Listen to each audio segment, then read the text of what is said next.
The Academic Goals and Instructional Improvement Committee will come to order.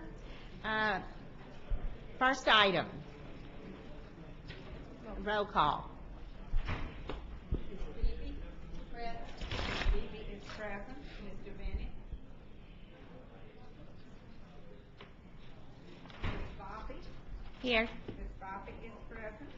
Ms. Braxton. Here. Ms. Dasty. Here. Ms. Dasty is present. Mr. Garvey. Here. Mr. Garvey is present. Mr. Gill. Here. Mr. Gill is present. Ms. Hill. Ms. Hill is present. Mr. Lee. Ms. Orange Jones. Present. Ms. Orange Jones is present. Mr. Romer.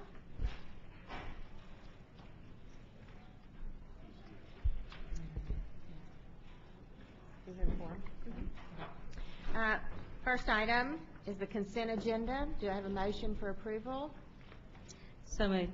Just a, thank you. Any opposed? Motion carries. We're adding items 5.1 and 8.1 to the consent agenda. Oh, I'm sorry, let's back up. We added a couple at the last minute. Say again, which ones were added? Adding items 5.1 and 8.1 to the consent agenda.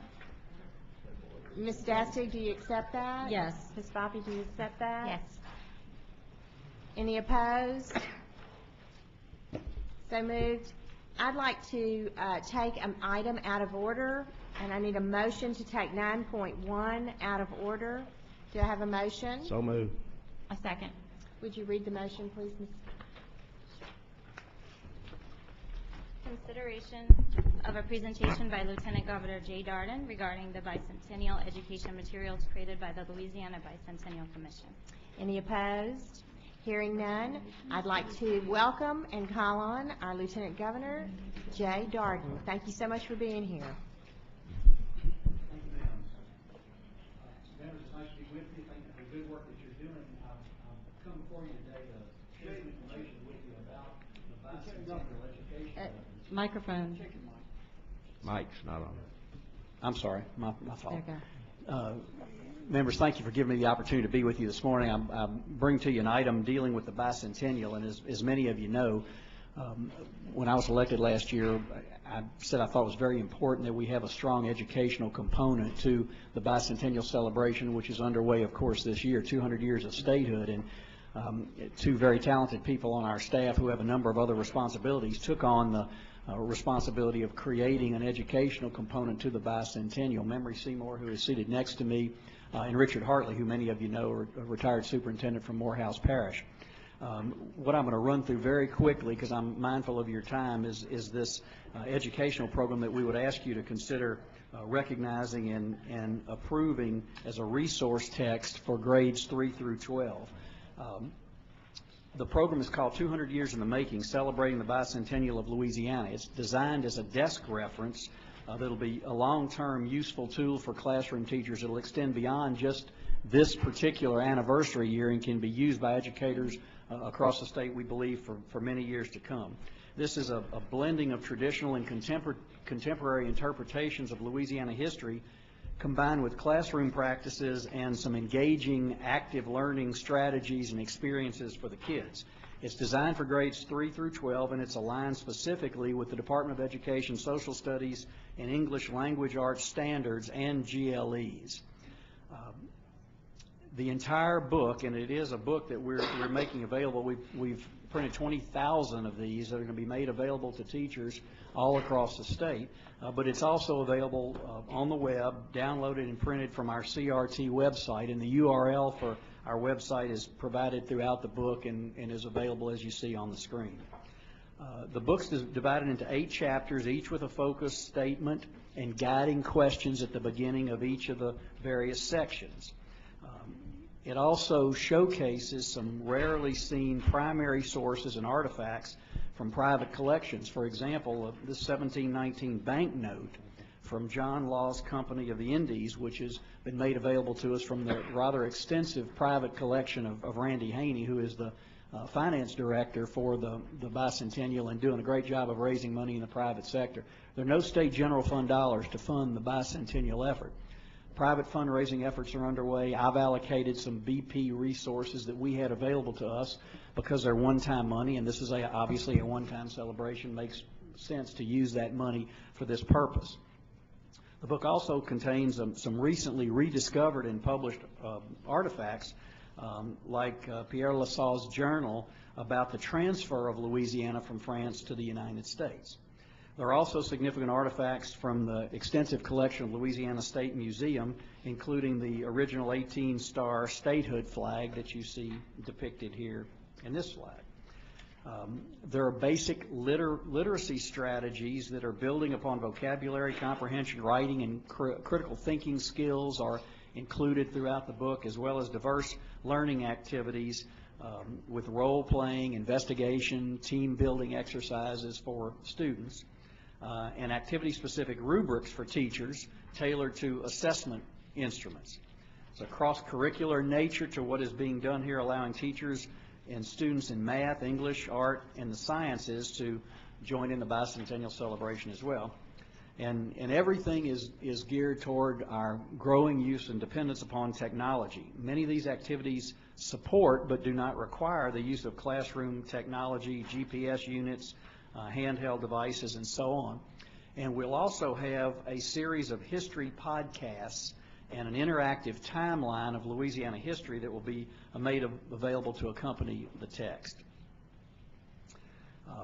In the area of civics and citizenship, students are going to be asked to compare the qualities of past Louisiana leaders and present Louisiana leaders in history, and to examine the role of citizens and the democratic involvement in the democratic process.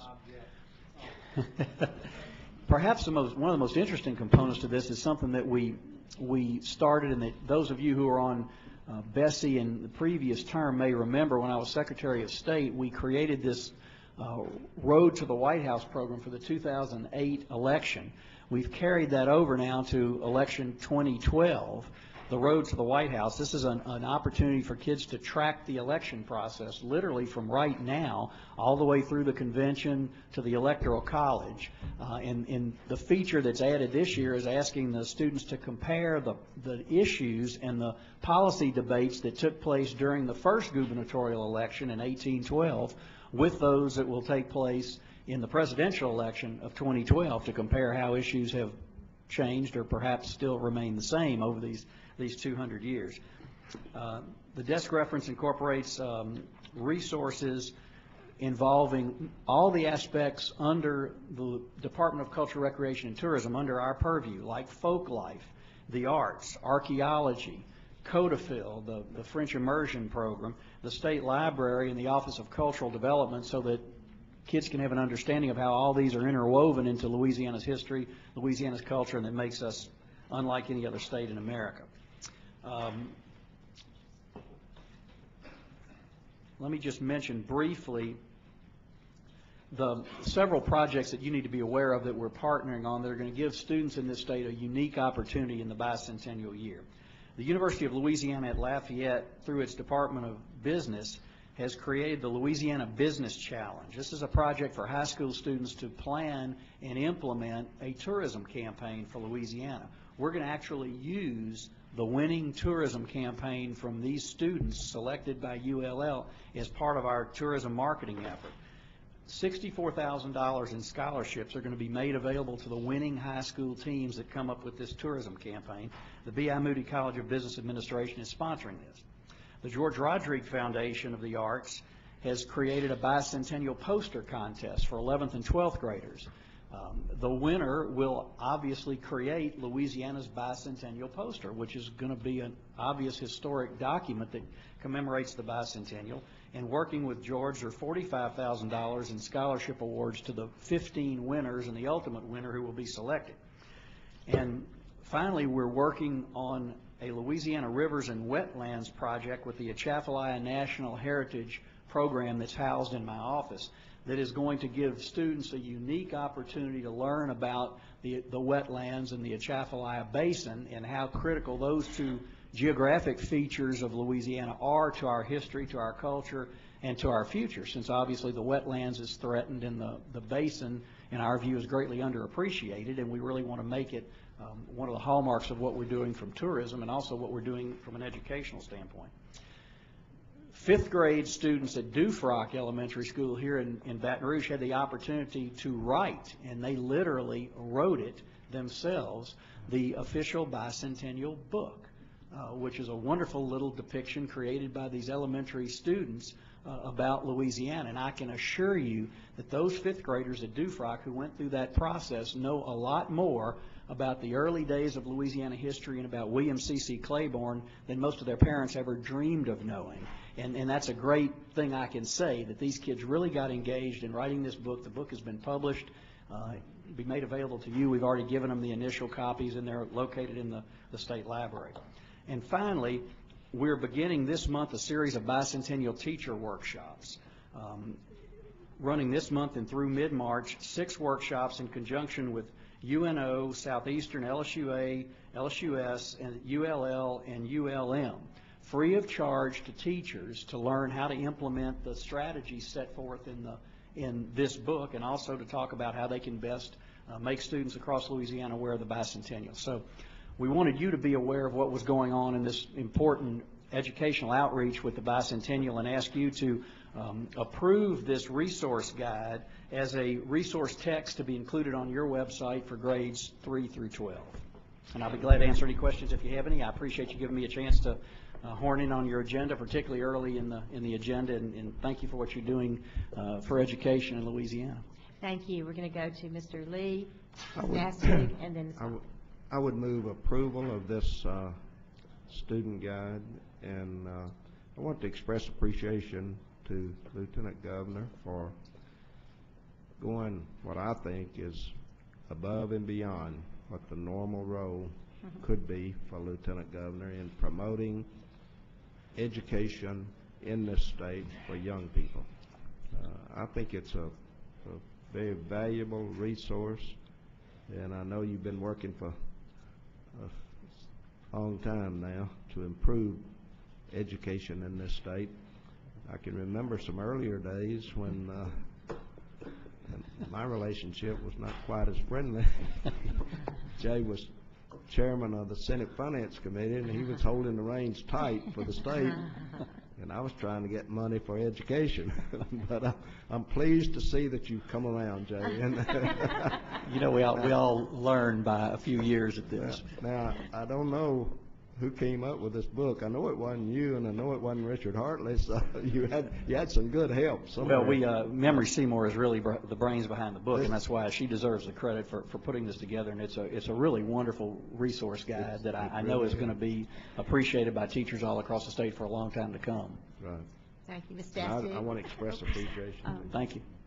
Thank you, Madam Chairman. Anyone who has spent any time with Lieutenant Governor Darden knows that he has an extraordinary passion for history, particularly Louisiana's, respect for the culture of our state, and a dedication to education of the children of our state. And I agree with Mr. Lee that this is not something that is within your responsibilities, but clearly you saw an opportunity to help enlighten and educate children in Louisiana about our wonderful history, and we are so appreciative. I had the opportunity, along with Mr. Garvey, to attend the kickoff of the bicentennial in St. Tammany Parish, and it was attended by other superintendents and lawmakers, and there was a lot of enthusiasm for this, and we're here to support you and in your endeavors, and just let us know how we can help. Thank you. And we were in Lafayette last week introducing this, and we'll be in Shreveport next week. And really the response from principals and superintendents and teachers and students has been great. So we appreciate your blessing of this. Bobby. So before I started doing this, I was a Louisiana history teacher, 8th grade in particular, and I've been waiting on 2012 for a long time. So this is an exciting year. What I would like to recommend is that you make this available to the 8th grade social studies teachers. I know that you said 20,000 copies were created, and so that would be the first priority, because that's when we teach Louisiana studies, is in 8th grade. And I also was curious to know whether or not the primary sources were available online, because this is an incredible resource for teachers. Yeah, so they all are. Okay, thank you very much. Thank you. Mr. Hitchens, who is our student member of the BESE board. I would just like to say that I just returned from the Louisiana Association of Student Councils annual conference, and our executive director was just speaking about the importance of the bicentennial and the lack of resources. So I'll be very pleased to report this extraordinary effort by the Lieutenant Governor's office to him. We really appreciate that. Is that still Mr. Phil? Mr. Phil, he Tell was just Mr. talking Phil- about you. Tell Mr. Phil hello, and this will be available to him as well if he wants to use it. I'll definitely relay Thank that you. information. Any other comments? We do thank you so much for... Madam Chairman, Okay. Mr. being Garvey. the physical hawk that I am, I do have one small question. You mentioned that non-recurring funds are being used to fund this, and I was wondering, do you have any plans on how to fund this when this reoccurs 100 years from now, which could be, could come quicker than you might think? Any plans for that? Probably We not, expect to huh? have some money left over that we're going to use to celebrate the War of 1812 bicentennial that's coming up in 15, because actually, I'm sorry, the Battle of New Orleans in 15, and whatever's left after that, and I think there will be some. If it's As still nice on, as it it's still is. much. We're going to put it away, and just think of the interest it'll earn, even at the low rates right now, over 100 years. Okay. Mr. Bennett and then Ms. Beebe. Ms. Beebe, all right. Okay, Lieutenant Governor Dorn, I do want to echo the sentiments expressed earlier and just say to you, thank you for including the professional development component in this. As an active educator, I realize the importance of professional learning, and this component will certainly assist our educators in effectively communicating the concept. So thank you again. Thank you. We do thank you so much for being here. We have a motion Ms. Bradford. before the board to receive this report. Any opposition? Hearing none, we are thrilled that you are here. We are thankful for this piece, and we do congratulate you Thank you. and appreciate your support of education Thank and you, all ma'am. that you do. The next item on the agenda is item 3.1 on page 10, consideration of approval of courses from the Louisiana School for Math, Science, and the Arts as equivalent courses for the LA Core 4 and for TOP. The department recommendation is to approve. Do I have a motion? I move. I have a motion by Ms. Beebe and a second by Mr. Romer. Any discussion? Hearing none. Any opposition? Motion carries. Next item. The next item on the agenda is item 4.1 on page 14, consideration of approval of an alternative education program. The department recommendation is to approve. I need a motion for this item. I move. Thank you, Ms. Beebe. Mr. Romer, seconds. Any discussion? Hearing none. Any opposition? Motion carries. Next item. The next item on the agenda is item 6.1 on page 17, consideration of an update report regarding the Special Education Advisory Panel. The department recommendation is to receive the minutes of the meeting and approve the addition of an item to the agenda. We need a motion on this item. I move. Ms. Beebe moves. I'll second. Mr. Lee seconds. Any discussion or comments? Hearing none. Any opposition to the motion? Motion carries. Next item. The next item on the agenda is item 7.1 on page 26, consideration of revisions to Bulletin 741, Louisiana Handbook for School Administrators, Section 2385, Technology Education. The department recommendation is to approve as a notice of intent. I move. Thank you, Ms. Beebe. Do I have a second? Second. Ms. Orange Jones, excuse me, Kira. Comments or discussion? Hearing none. Any opposition to the motion? Motion carries. Next item. The next item on the agenda is item 7.2, consideration of revisions to Bulletin 741, Louisiana Handbook for Non-Public School Administrators, Section 115, Early Childhood Pre-Kindergarten, Kindergarten, Section 705, Length of the School Day, Section 707, Class Size and Ratio, Section 905, Age Requirements, Section 2103, Minimum Time Requirements, Section 3303, Definitions as required by Act 102 of the 2011 legislation session. Thank you, Mr. Bennett. Do I have a second? Second. Ms. Hill? Any discussions I or just have a questions? question about this one. Yes. So we're saying that kindergarten can be a half day? Ms. Beeben? Can be in non-public schools. Okay. But we'll let Ms. Beeben address it.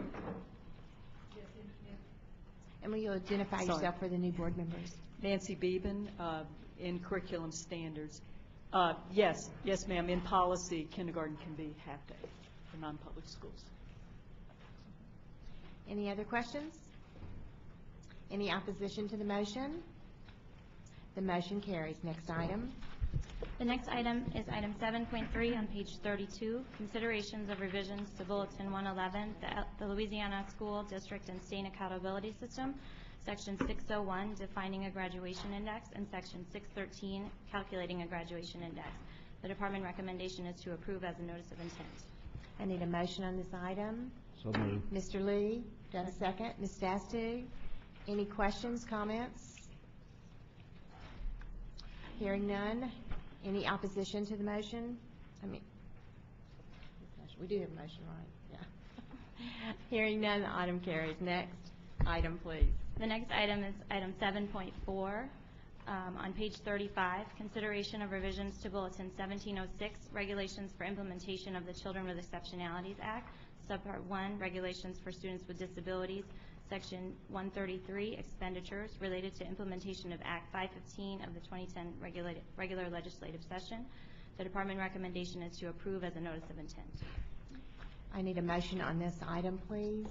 So moved. Thank you, Ms. Stastu. Second. Thanks, Mr. Lee, for a second. Any questions or comments from the board? What does an educational certificate mean? Certificate of attendance. Ms. Bendeley? I'm going to defer to Ms. Bentley.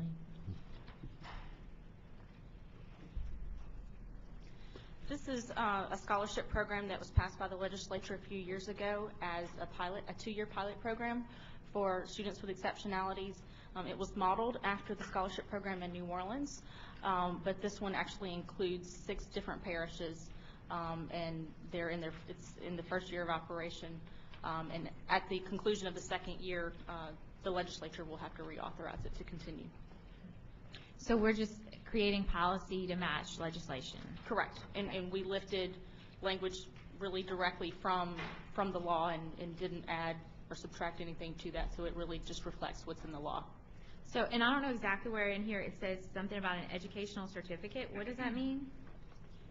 That's the scholarship That's money the funds. that Okay. funds the program. Thank you. That is actually given directly to the school, but on behalf of the student to defray the cost of tuition.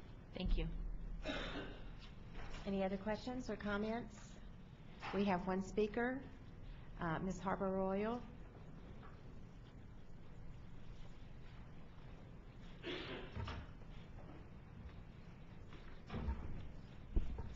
Good afternoon again. My name's Karen Harper Royal, and I understand that you're basically just tracking the language that's in the law, but I wanted to ask, is it allowable that the department or the board look at monitoring these programs? I'm very, very concerned that these non-public schools will be able to utilize their discipline policies actually to remove students with disabilities. Do these schools have to follow federal law as it pertains to students with disabilities? That's very, very concerning to me. And so if there is something that BESE can do in policy, but also within the existing law, that really makes it a real option for parents of children with disabilities, I would really appreciate it. I work directly with parents of children with disabilities in New Orleans, and I heard you say that this policy, this law is modeled after the scholarship program that's already existing in New Orleans. There has been some issues with students, even without disabilities, going to non-public schools, and probably in less than a year, and I have heard of one example where those kids, almost all of them, are back in the public school. And so while this may be a good idea to expand options for parents, I know the kinds of problems parents of children with disabilities have, especially when it comes to discipline, and I could see it happening right now. Our kids, these schools will get the money for these kids, and next thing you know, well, you didn't follow our rules, you're out of here, and leaves parents with little recourse. So if there is anything within the department or within BESE's purview to do more with monitoring and keeping these non-public schools on track for following federal law, if they're required to, I would appreciate if you would do that, because this really is another one of those real, in my opinion, fake choice options for parents. You make us think, not you, but the law makes us think that this is an option for parents, but we know that when it gets operationalized, these parents have just destabilized their children's lives yet again, moving to a school where they think they're going to get help, and then they're back in the public system. So whatever you can do to strengthen the monitoring and holding these schools accountable to these families, I'd appreciate it. Thank you. I'm gonna, Would you like to just to answer the question, I'll ask Ms. Bendeley to answer the specific question on the federal policy. I would just want to say this: these are approved public schools per a process that the state has around approving a private school to receive public funding. So there is, similar to charter schools, an authorization process that they go through. I do agree, though, with the challenges of serving youngsters with special needs and the degree to make sure that approval process is a rigorous one. I think to the specific federal laws that they need to require, Ms. Bendeley, that need to be implemented given the receipt of these funds, we should talk through that just briefly. And to the specific question about IDEA and discipline, this question surfaced a few months ago when we brought the proposal for the first time, and we went back and checked the law and actually checked federal law. And non-public schools are not required to adhere to the disciplinary provisions of IDEA. And so it was also very clear in the state law that the purpose of the legislation was not to place additional regulations on the participating non-public schools, but to honor and stay true to the provisions that are in IDEA. And so that is why you don't see that reflected in the policy. But it is important to note that these are parental choice programs. And before children enroll, when they fill out the application, they are given the information about what the requirements are for that school. If there are any expectations of students with regard to behavior, if there are specific student code of conduct, rules and regulations, then that is something that they sign off on when they apply and agree to the rules of that school.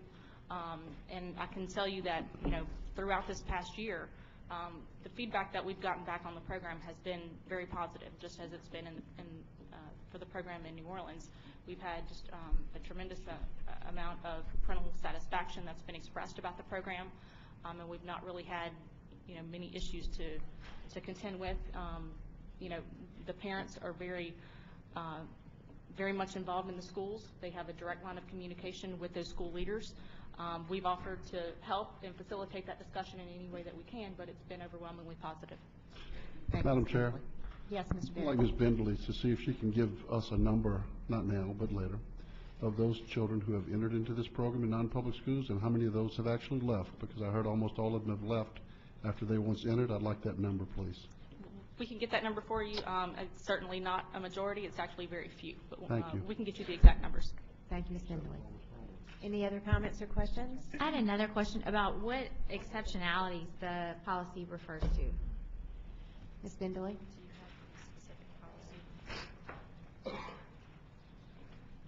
It's stated in the policy. I'm trying to find it. It's very specific as to which exceptionalities. So it'll be in our booklet as well? Yes, ma'am. Okay. It's in the bulletin. And if it'd be helpful, we can just follow up with a list of exceptionalities. Okay, I think is it the autism, mental disability, emotional? Is that list? Okay. Yes, that's it. Because I had the question originally. Do we have non-public schools that are created just for these populations of students in Louisiana? Yes. I'm trying to figure out if this might have been the intent, is to help parents get the education that these children will need. I know Texas has some examples of schools created just for students with autism. But do you mean schools set up to serve kids with those Specific exceptionalities. but not exclusively funded through this program? Right. Yes, there are such schools. But will students be eligible to go to those schools through this program? If that school opts to be a school that is part of this program, there is a process of applying for approval to be a publicly funded private school that the department conducts. If you choose to be eligible for it, as with the scholarship program in Orleans, you can choose to be a part of this scholarship program. Any other questions? Ms. Beebe? Yes, ma'am. And I want to make sure that I understand. So you're saying that these schools do not have to comply with federal legislation? Is that what I heard someone say? I think as a product of federal law, and I want to make sure that this is not a state policy decision. It is a matter of federal law. The federal law does not require that non-public schools be subject to the provisions of IDEA. However, we at the department have an approval process that ensures that there are not discriminatory practices that private schools that receive public monies engage in. And secondly, and I think Ms. Benderly made this point well, this is a program of choice. And it somewhat speaks to Mr. Bennett's question that parents have chosen to participate in this and have said this is what is offered and I believe this best serves my child.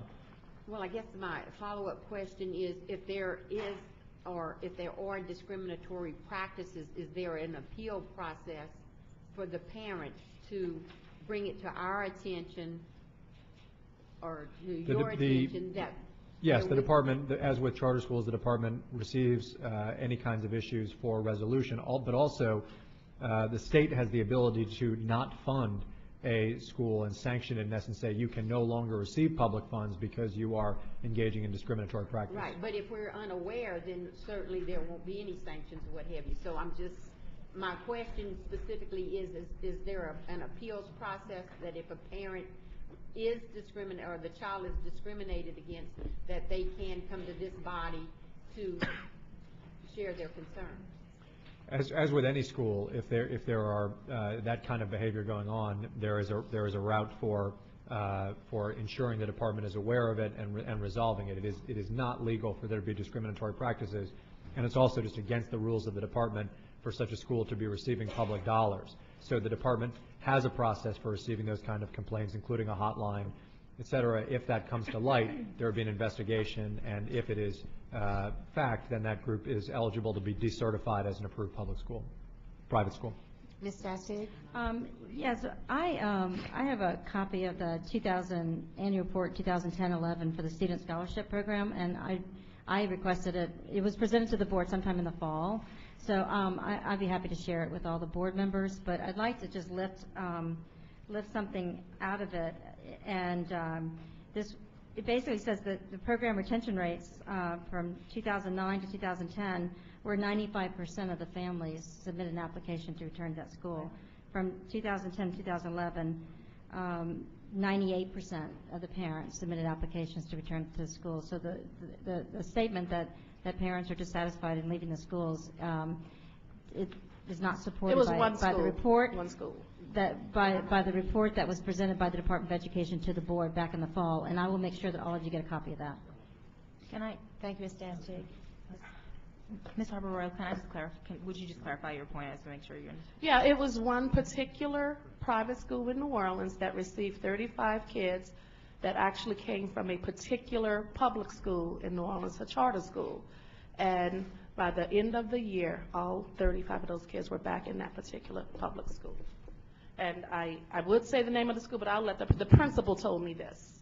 The principal of that charter school told me this.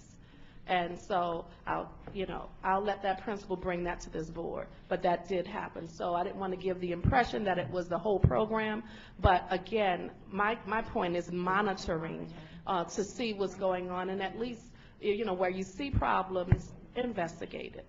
Ms. Benderly, can I ask that you get with Mrs. Harper and Karen Royal and see what school that was, so that we're sure we're on top of it? Certainly. Thank you. Yes, Ms. Beebe. So certainly the issue that Ms. Harper spoke to, I am against. I don't want any children to be discriminated against, and so I don't know that I could vote for this policy as it is, because, I mean, if there are discriminatory practices out there where we accept, schools will accept the children and then turn them away because of their disabilities or exceptionalities. Ms. Booty, as I understand it, that the process you go through would clarify all of that on the front end prior to that school being accepted as an option for children to attend. So I think that is probably not a valid concern based on experience and language in the law and in this policy. But if that situation is indeed occurring, it shouldn't, and I would certainly suggest to the Superintendent White that, you know, he monitors that situation more closely. Exactly. That's why I suggested that Ms. Bensley get with her and be sure that we are aware if there is such an issue. Any other questions or comments? Any opposition to the motion? Hearing none, the motion carries. Next item.